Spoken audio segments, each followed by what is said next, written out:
This one is gonna be a doozy. A doozy, and it's not my fault, and I'll tell you why it's not my fault. Because, you know Anaya, this was her idea, not mine, so this is not my idea. But I am doing it because I want to. This is gonna be a deep dive into my favorite movies of all time. Kind of. I'm sorry, I know. But my favorite movies, I'm not a movie person. I know, I'm not. Like, when I find a movie that the movies that I love hard, okay? I love the idea of movies, but I much prefer TV shows. So this is gonna be part 1. Part 2 is gonna be TV shows. Just you wait. I have more to talk about with my favorite TV shows because I'm a TV person. I am an animated TV person. That is who I am to my core. I'm not really a movie, you know, because I feel like while I love movies, TV shows, you can pack so much more in because they're so much longer. I digress. These are gonna be my top 5 favorite movies right now, but of all time, technically. And before we get into it, follow my Letterboxd right now. Follow it right now. It's here, right there. Follow my Letterboxd right now. Okay. She's uploaded whenever I remember. She's updated whenever I remember. Uploaded, that's not right. But whenever I remember, wherever I watch something, I change it. I have some really great things going on there. But we're gonna get started. And in no particular order, right? We're gonna get started. Let's start with, and by deep dive, I mean like, I don't know, I have a couple of points that I want to talk about, and I also have Google Chrome open right here just in case we need to do some Googling. But yeah, the first movie is Ponyo!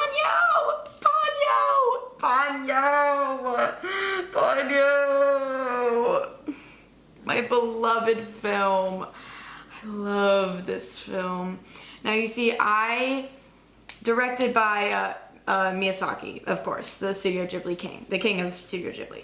Now, this film has been very dear to me my entire life. When did it come out?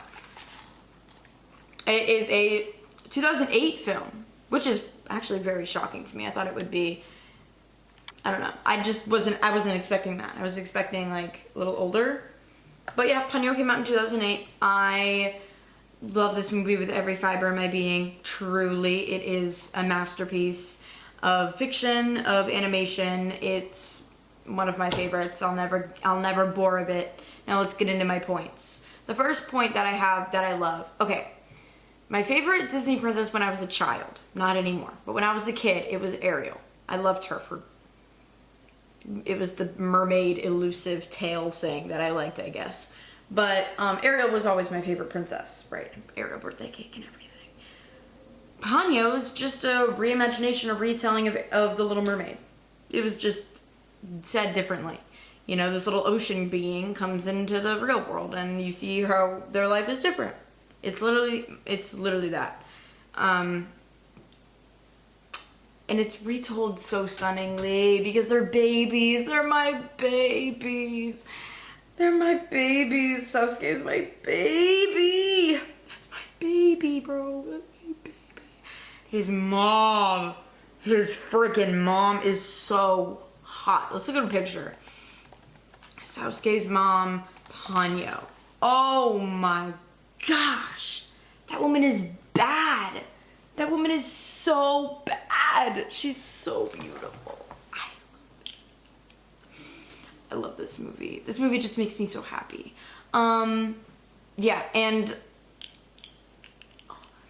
fun fact that I know is that the backgrounds in this movie, like the backdrop or whatever, like the sky and the water, are all like children's books. Like the background of children's books from like the 1960s and 70s. How cute is that?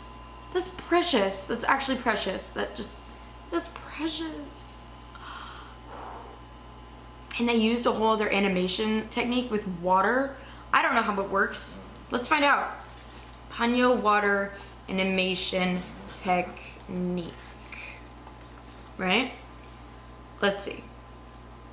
The water in Ponyo is hand drawn. Okay, they used a lot of pastels to make the color, but I know they did something with water. They had like a water technique.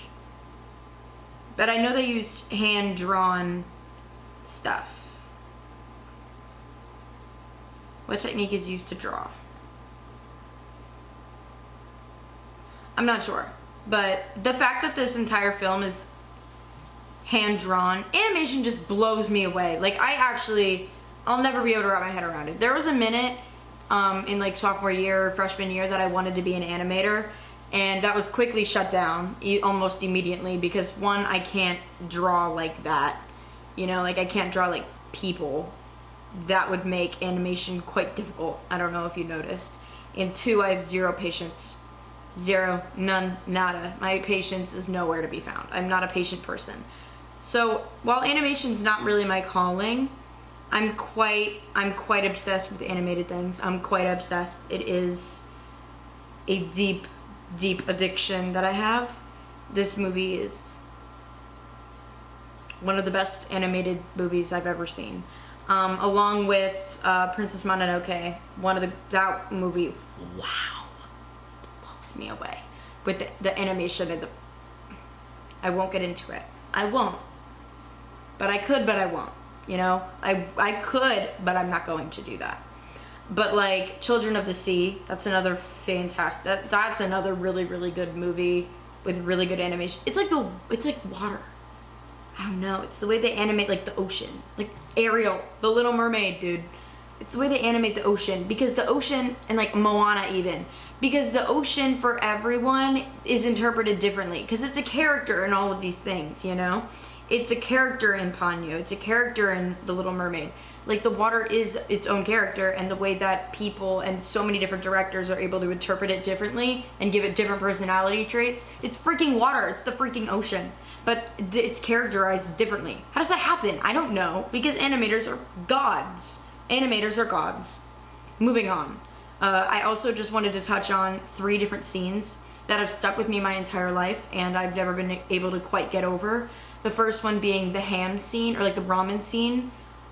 I think about that goddamn ham every day of my life. I think about it and I get a PMO so bad because it's not real. It's obviously drawn, and it's like it's obviously drawn. It's not real ramen. It's 2D animation.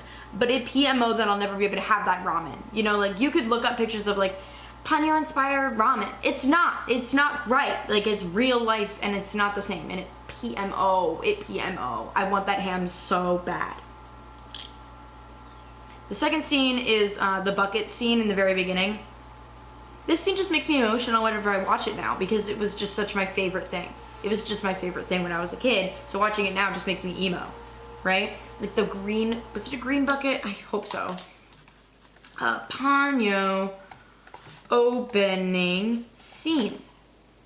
Let's find out if it was a green bucket or if he had like a hand or something. Oh yeah, the opening scene was like the most beautiful like title shot ever. Oh my god, dude, like it was a green bucket. Wait, maybe actually, yes, it had to have been. Mandela effect goes crazy. Ponyo meets Sasuke. Oh my god, did he not have a bucket? Oh my god, no, it was a yellow jar. But she carries around the bucket the whole film. Whatever, bro. I'll never get over that ramen. I'm gonna get emotional thinking about the ramen. But also the scene where he meets her, I'll never get over that. And the last scene I'll never get over is the one where they're like traipsing through town on the boat. I've wanted to do that, and I still want to do that more than I want to do anything. I want more than anything for Bakrimen to be flooded so much so that I have to get a little boat and then go on the boat and meet other people. And they were like all so happy and chill. Like, what are you talking about? Like, they passed other people on their boats and they're like, hi guys. And they're like, hi Sasuke. And they're like, where's my mom? And they're like, oh, she's over there with the other elderly people. They're all chill. Your home is destroyed and you're so happy. I've been talking about Ponyo for 10 fucking minutes. We're gonna move the fuck on. I'm so sorry. And the next one I'm gonna be talking about for even longer. I'm already sorry. Number 2, The Shining. Ooh! We're gonna be here for a minute. Okay, it's 10 right now. We're at 10 minutes. It's gonna be 20 by the time. It's gonna be forever by the time I'm done yapping about this one. I'm gonna try to go quick though. Stanley Kubrick directed this one. He is kind of the worst person in the world, but also like the best director ever. I'll get into it. I'll get into him, okay? The first thing I'm gonna talk about is the way this movie makes me feel. Okay, The Shining, I watch it once every, it's a couple months or something. I don't know, but I watched it the first time sometime like 2 years ago or something, and it horrified me. Right, it was horrifying. And I was deeply uncomfortable for a while. And then I got a couple months later, I got this urge and I was like, I wanna watch The Shining again. You know, like, it's not that scary. You know, like it's not. And I've seen it before, I wanna watch it again. I watch it again, equally as horrified. And after the second time watching, I was like, yeah, no, I'm never watching this movie again.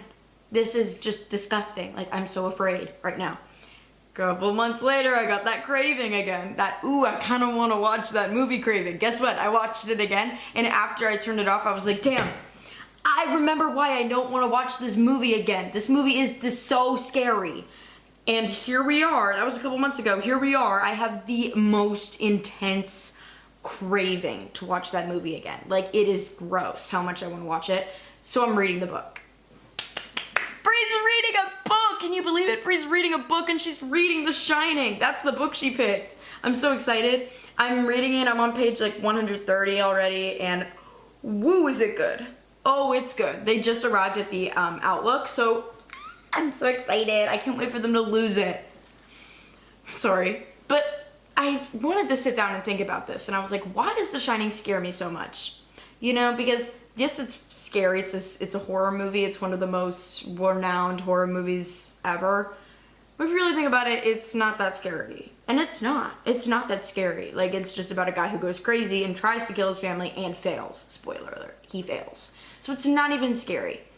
And I figured out the three we'll call it three. The three things that make this film scary.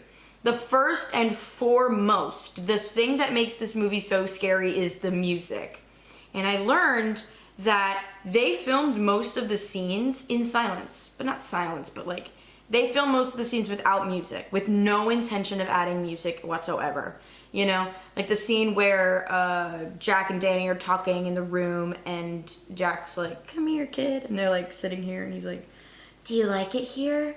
And he's like, I guess. He's like, I love it here, Danny. I never want to leave. That scene.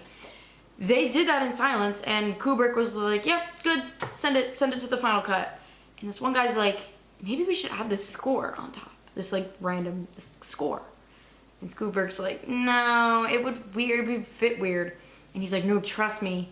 Let's try it. They put it on and it fit perfectly. Like, I could never describe it to you. Like, I could never describe it. It's the way they're asking questions, and the music's asking questions behind them. And the way that Danny answers the question, the music, like, it goes like, the question, the answer, the question, the answer. And then Danny asks a question, and it goes like, like, you can, like, the music is Jack thinking about his answer. And then when he answers, it goes down. I cannot explain it to you. I can't do it. I can't explain it to you. It is sickening because it's all coincidences, because they didn't even want to add that into the film in the first place. Disgusting. Horrifying. Okay? They use this technique. You've seen it before because if you've watched anything animated ever. But they do this thing in animation where you move, like, I don't know, like your hand goes like that, right? But in like a Mickey Mouse cartoon, it would go like, brrr. Do you know what I mean? Like whenever they like that thing. Like, they call it Mickey Mouse thing. I'm trying to explain it to you. But like when like cartoon characters run away and it does like that sound. Excuse me. Pardon me. But they do that in The Shining. And you're like, how did they get away with that? But like Danny would like stand up, look around, and it would make a chime, and then he would step and it would chime with each step, and you're like, I want this injected into my veins. This is so scary. The music is so scary. Horrifying. It makes it so much worse. The music is what makes the film terrifying for me. But the next thing is the cinematography and the set design, I think. Just like the way that it's such an inviting hotel. Like, it's so brightly colored all the time. Everything looks beautiful. The patterns are like sickening and they're like making you dizzy. It, like, zooms out and Danny's like on the ground and the pattern of the carpet. Ugh, so scary. And like, I don't know. And like the maze and like like Wendy and Jack like in the maze, not Wendy and Jack, I'm so sorry. Wendy and Danny in the maze like hanging out, having fun, while Jack is looking at the model of the maze inside, basically watching them, like really creepy. And then it zooms out again and it's us looking at a painting of the maze. So we're watching Jack watch his family. I hate this movie. I hate this movie. And also the final thing that makes this movie so scary, I believe, is Jack Nicholson's performance. Jack Nicholson is kind of the most terrifying person is the most scariest. I don't like it. Like, I don't like it. There had to have been some sort of method acting done here, because there's no way you just like snap into this character. Like, I'm scared.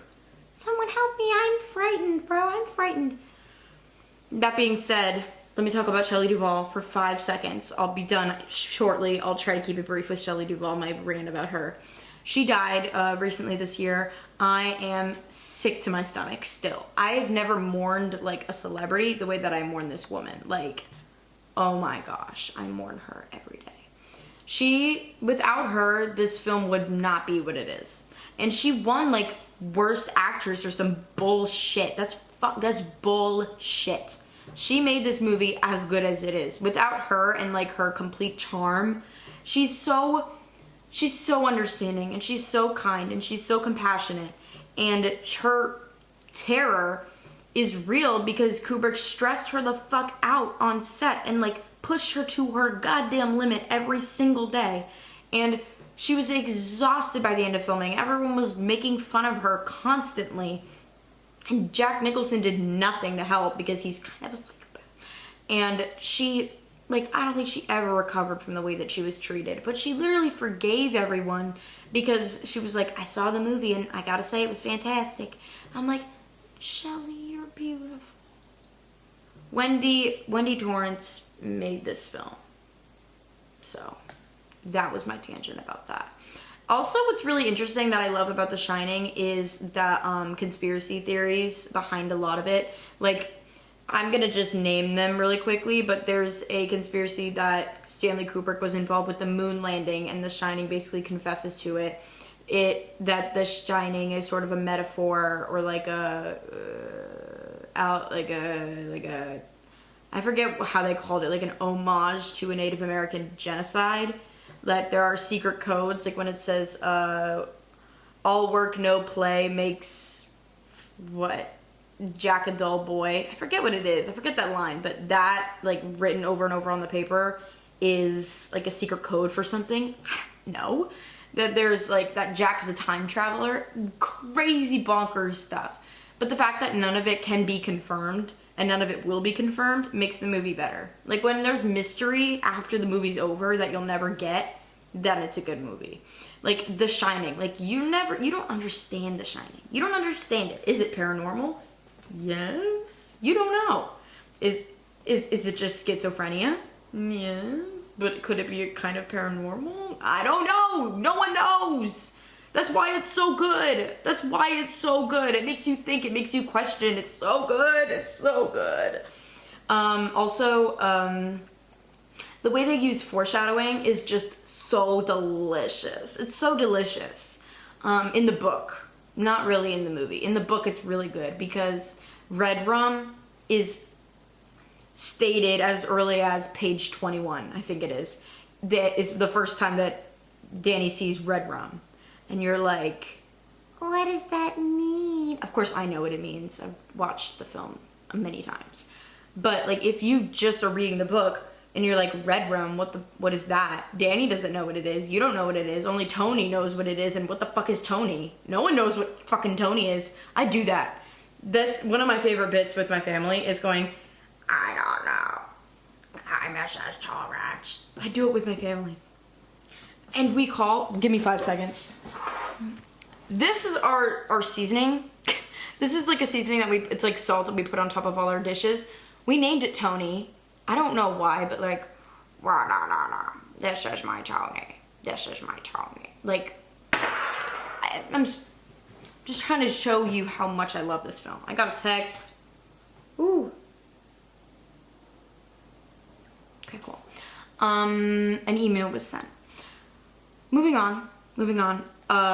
To the next thing is also spoilers. The way that this video is gonna be so long. I'm sorry. I'm so sorry, but you can't, I'm so sorry already. So, this movie's really cool, but the way that it does foreshadowing, that's not correct. The way that it does spoilers. So basically the first scene in the movie and the first chapter in the book is Jack Torrance at the job interview, getting interviewed for this position to man the hotel during the off season by himself. And the guy giving him the interview is like, by the way, last guy who had this job went freaking psycho in the head and tried to killed his family with an axe. He killed his 2 daughters with an axe, and he shot his wife with a shotgun, and then shot himself with a shotgun. Just letting you know that happened to the last guy, that was you. And Jack's like, bitch, that's not gonna happen to me. And Ullman's like, yeah, okay. Well, his name was like Grady or something, I don't remember. And he, let's actually, no, I don't want to find out. I don't care. And he was like, yeah, he was like an alcoholic. He was having like withdrawals because there's no alcohol here during the off season. And Jack is like, don't worry about me. Don't even worry about me. And then the very next scene is Wendy talking to this doctor about how Jack was a raging alcoholic who hurt his son, like dislocated his shoulder because he pulled him too hard. That's like borderline abuse. And since then he stopped drinking, but he's having withdrawals, and you could tell, and he's like, it's Jack Nicholson, so you're uncomfortable. So right at the get-go, you're told what's gonna happen in this film. I mean, the Here's Johnny scene is the front cover of the movie. Like, you clicked on it for that reason. Like, you know what's gonna happen. But it's not about the what, it's about the how and the why. And that is so cool. I'm gonna stop talking about The Shining right now because we need to move the fuck on. We're gonna talk about Pearl next. We're gonna talk about Pearl. Let's talk about Pearl! Let's talk about Pearl! I love Pearl. I was Pearl for Halloween. It was not a great costume, just because I didn't put much effort into it. But I love Pearl. Pearl is my baby. First thing I want to talk about Pearl is Mia Goth. I want to talk about how fine she is. No, I want to talk about how beautiful and how talented she is. But she's so fine. She's so fine. That was crazy. Sorry that happened just now. I'm really sorry. But Mia Goth is so beautiful and so genius. And she wrote that 8-minute monologue at the end. 8-minute monologue. 8 minutes. And she memorized it because she wrote it. It's beautiful. If you've never seen Pearl, go watch it and listen to that monologue at the end. Oh my God. Everyone can take something away from that monologue. Everyone can leave that monologue relating to Pearl in some way. Pearl is what happens when you're not given help. Pearl is what happens when you are not surrounded by people that you love. Pearl is what happens when you're isolated and you're belittled all day and no one truly loves you in your life. And that is Pearl to the limit of that feeling. So everyone can relate to Pearl in some way, shape, or form. She's a woman who wants more than her little provincial life on the farm. She wants to be a star. She wants to be important. She wants to be beautiful like everybody else, but she's not. She doesn't feel funny. She doesn't feel beautiful. She feels like a failure, and she feels unloved. Everyone can take something away from Pearl in this film. And that's what's really cool about it, because Pearl is a psycho. Pearl is a goddamn psychopath. Like, there is nothing relatable about that girl. But then when she breaks it down and tells you how she really feels, how she was pregnant and lost the baby, and like her not wanting to be a mother because it felt sickening, and like everyone can take something away from Pearl. Everyone can relate to her in some way. And I think that that's really beautiful, how they did that. How they characterized her as being this crazy, freaky monster the whole time, and then at the end they just lay it all out on the table for you, and then you're like, wait, Pearl's my baby, and then nothing goes right for her ever again. I love Pearl. I love Pearl. Now let's talk about the Wizard of Oz. Now let's talk about the Wizard of Oz and the character parallels. So Pearl is obviously a Wizard of Oz kind of homage. I don't know how you would call it. Like the title thing, the pearl in the cursive thing is the same as the Wizard of Oz. It's all, she's Dorothy. It's the whole thing. So what's cool about it is that each character represents a character from the Wizard of Oz, but they all represent all of them. Allow me to explain myself.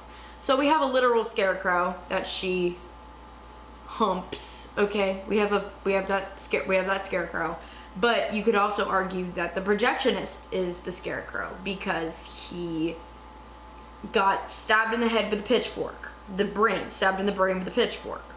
Okay, you could also argue the projectionist is the wizard because he's trying to persuade Pearl to take on these big dreams, like go and make it big in the world. You know, he's trying to help her reach stardom like the wizard does. He's also the Tin Man because she's like, why'd you just go cold on me? He goes cold because he has no heart. Cowardly Lion because you're scaring me, Pearl. He's all four. He's all four, and you could argue he's all five, and you could argue he's all five. You could argue that her father, that Pearl's father, is the Cowardly Lion because he's always like, literally like that. You could argue that he's the Tin Man because he can't move, and he can't move his body, and you need to like manually like him. You could you know, we have Ruth, her mom, is the Wicked Witch, although that's kind of all she is like the Wicked Witch. But anyway. You have Misty, who could be Glinda, the Good Witch, because she's like, hi Pearl, you're my friend, I love you. Cowardly Lion, because she runs away from everything and how she's all scared, but I truly just think she's Glinda. Anyway, another thing about this movie is that I love the saturation. I think that it's like the perfect colors. Like everything is so like beautifully like intense. Like it's so pretty to watch. Like the blood on her face is like orange. That's how red it is. I love it. Pearl is also just like really likable. Like I just really like her. Like I fuck with her. Like I fuck with Pearl. Like low-key I'd get like coffee with her. Like she's like chill. Like that's my queen. Like that's my girl. Enough about Pearl. Let's get into Almost Famous by Cameron Crowe. I could not get into how much I love this movie. I can't. So I'm going to talk to you guys about my obsession with the 70s for like 2 seconds right now. You all know how much I love Stevie Nicks, how much I love Daisy Jones in the Six, how much I love Fleetwood Mac, how much I love the 70s as a whole. You know, I'm a big fan. I'm a huge fan. I'm a history nerd. I love learning about the late 1900s. I'm a big 70s fan. So whenever it's put into a film, I will love it.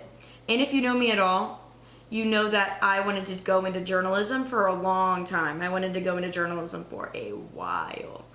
I don't anymore. It's just not really my calling anymore. But I did, and I watched this movie when I wanted to go into journalism, and I was obsessed with the 70s. Oh Lord, it changed my life. Oh Lord, Almost Famous did change my life. Yep, yeah, it did. It did. If you don't know what Almost Famous is about, you should go watch it. But also it's about this guy who is a up-and-coming journalist. He wants to make a name for himself. He wants to write about things. And Rolling Stone gives him the offer to go on tour with this band, Stillwater. Stillwater is a fictional band, but all the actors learned how to play instruments and they wrote the songs. So it is a fictional band, but they do have real talent. And I love it. And I love it. Okay, I love it. Penny Lane, or Kate Hudson's character, is everything I want to be and more. You know, like that is, I have many personas. Ew. First of all, ew. But like I have many different personalities that I think like accumulate and become one thing. And I believe that a big personality of mine is just Penny Lane. Like that's who I am sometimes at my core. You know what I mean? Like she is so beautiful and carefree. And I want. Okay, it stopped me because I reached 30 minutes. Awkward. I want to talk about Zoe Deschanel's quote, one day you'll be cool. Life-changing. Life-changing. Life-changing. Like, she says, one day you'll be cool. And I'm like, I will, thank you, Zoe. And then she hops up and leaves. I love her role in that. She's so great. But then I want to talk about this quote that like really did change me. I always tell the girls, never take it seriously. If you never take it seriously, you never get hurt. If you never get hurt, you always have fun. If you ever get lonely, just go to the record store and visit your friends. You know how much I love this movie? If I can do that, if I can do the quote with my finger. I'm just gonna let that one sink in though. Never take it seriously, you never get hurt. If you never get hurt, you always have fun. And having fun is literally all that matters. It's all that matters. It's that you need to enjoy life. You need to enjoy it. You need to have fun. Because that's all that life is. It's just your one shot. You might as well do it right. I love Almost Famous. It really puts a smile on my face. Last one, very last film that I'm going to talk about right now is Little Women, the Greta Gerwig adaptation. Let's get started. Let's literally just get started. This is my favorite adaptation of this movie because of how well Greta Gerwig is able to depict the female experience. She's able to do it so well in every film she's ever done. She does it so masterfully. The way that she just is able to so like easily convey the female experience. Like sisterhood in this movie is out of this world good. Like from an older sister, I know that technically, what's her name? I can never remember Emma Watson's name in this movie. Like Meg or something? Meg, yeah, it's Meg. I knew it, I said that. I said that before I read it. But yeah, Meg, I know she's technically the older sister, but like, I don't know, whatever. Okay, whatever. But I'm basically Joe. Like if you were to like look at me and then you were to like watch this movie, you'd be like, oh yeah, Brie is Joe. I am Joe. Thank you. Take it and leave it. Take it and leave it and pound it in the ground. I am Joe. And the way that they depict like this older sibling, younger sibling thing with Joe and Amy never ceases to impress me. How well they depict this like rivalry they have. Because there is love, obviously, you love your sister, but there are times when Amy does something that you just want to choke her. You just want to take a shotgun and poof right in her head. And I know that the siblings with older sisters disagree. That's what is really good about this film. Is that when I was on TikTok and I ever watched like Little Women content, right? Like I would watch these like younger sisters who related to Amy and be like, Joe's kind of rude for leaving Amy behind all the time. And then I'm an older sister and the older sisters watch and be like, Amy burned her damn book. I would never talk to Amy again. Amy PMO so badly because she's not for me. She's for the little sisters and I love it. I love that that you can relate, that if you're this number of sister, you relate to your number of sister. And you can relate to all of them. But like, that's who it's for, you know? That's what's really cool about it. And what's also really cool about these four siblings is that they all have different wants. Like Joe really wants to be a writer and she wants to challenge the patriarchy.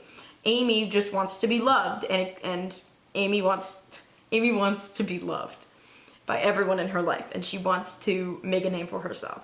That's different from Joe's. That's what it is. And then Meg wants a family. She wants a husband and children. She wants to be a mother. And Beth, honestly, I don't fucking know. The bitch is gone. I don't know what she wanted. She was a baby. But I just love how they're able, why they did that. Because it's so true that siblings go in all different directions. It's just a fantastic movie about sisterhood. I love it. Lori PMO. Lori PMO. That's an entire point that I have here. I hate that man. I hate that man. I hate that man and I hate him with Joe. I hate him. Get away from me. Whoo! Don't make me mad. You make me mad. He makes me mad. I also want to talk lightly, very lightly, because that's not what I'm talking about today.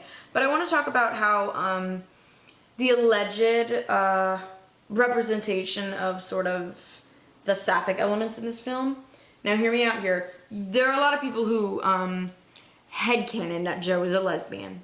I agree, I can agree. I can get behind this. Like, good. Like, I like it. Like, that's fine. But for me, Jo was always Airways, and that's always how it should have been. Like, I love any and all Airways representation. I think it's really underrated. I don't know if that's the right word, but like, there's not a lot of it. And so I like to think of Jo as one of the only ones that they actually got right. Because if you watch Little Women with a Airways, like I'm getting a Airways representation right now, then you're gonna have a really great time and you're gonna get a really good Airways representation because it's really good. It's really good representation. It's really amazing. But of course that's not it. Of course that's not what happens because there's a man at the end of the film. Don't piano. Sorry. Please don't mention that thing. Please don't mention that thing. I turn the movie off. I also want to talk about Jo's I just feel like women. I just want to talk about that because it's so true. That's all I have to say. Is that that's so true. Ooh. And the last point I have to make is that while Little Women is technically a period piece, it is completely modern. It's completely modern. It takes on themes and everything that are completely today's society. That's all. Those were my top 5 movies. OAT. I believe that I talked about The Shining the longest. Fair enough. Yeah, that's valid. Yeah, this was fun. I had a lot of fun. I'm gonna do another one with TV shows because that's probably gonna be more entertaining for me. And an even longer video. An even longer video. I didn't know that was possible. Also, I'm gonna show you the setup that you guys were literally sitting on because this is funny. You were sitting on my protein powder and your lens was being held up by this wad of cash. Here's my notes. Yay.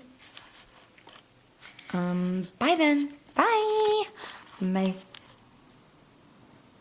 You can't see.